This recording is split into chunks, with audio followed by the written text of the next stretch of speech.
Hi everyone, this is Eva from Polaron here. Today I had a very special guest for you all. Hi Alexandra. Hello, how are you? Good. What do you do at Polaron?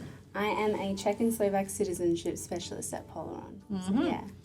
And you've been with the company for a couple of years now, and you speak to people that are looking into getting Czechoslovak citizenship.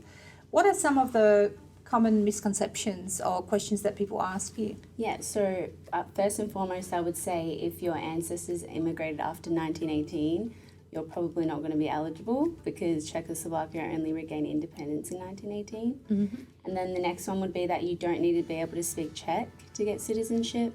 And then the third one is that you actually can't get Czech citizenship through marriage. So if you're eligible, it doesn't mean that your spouse will be able to get Czech citizenship through you. But you used to be able to, is my understanding. You actually did, but then it changed. The law changed. The law changed. Okay. So you mentioned the 1918 sort of cut-off year, but is there like a limit on generations for Czech citizenship as such? Not necessarily, but in one way, yes. So there's two ways you can be eligible for Czech citizenship generally, which is by birth or declaration. If you're going the declaration route, you can only go as far as children and grandchildren of a former Czech citizen.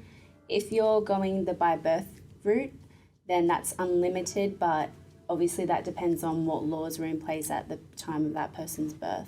So yeah, you can go as far back as long as they didn't immigrate before 1918 and everyone from them to you got Czech citizenship by birth. Yeah.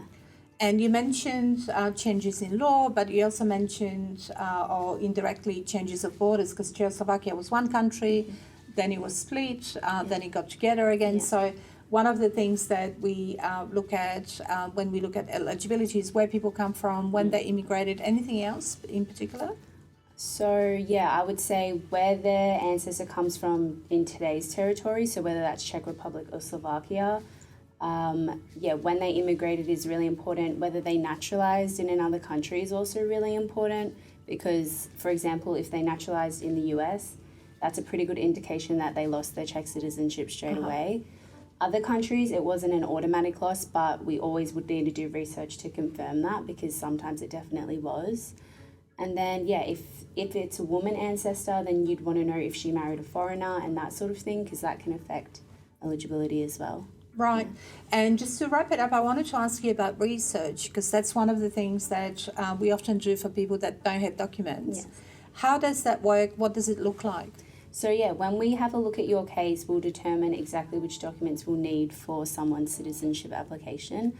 Usually it would be vital records like birth certificates, marriage certificates, and in like declaration cases, naturalization certificates.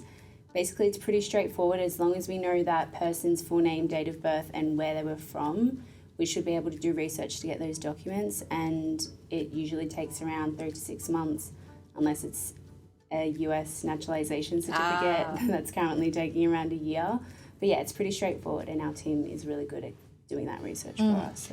So essentially, so that you know, we have an office in the Czech Republic that's managed by our colleague Jakub, who works with Alexandra on every single case in terms of eligibility. And what that means is that we check if you qualify.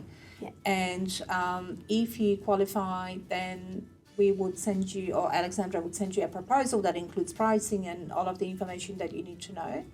But if you do not qualify, we'll also tell you that upfront. And there's no cost to that because really we don't want to take on clients who are not eligible. So that process can take a few weeks and we'll be asking you a lot of questions, right? Yeah, yes. Many questions. Okay. So hopefully that's not too annoying for you, but for some pathways to Czech citizenship, we can guarantee the outcome of the case. So that's why we need to be very precise with the information we get. Cool. Yeah. Okay. Well, thank you, Alexandra. Thank you.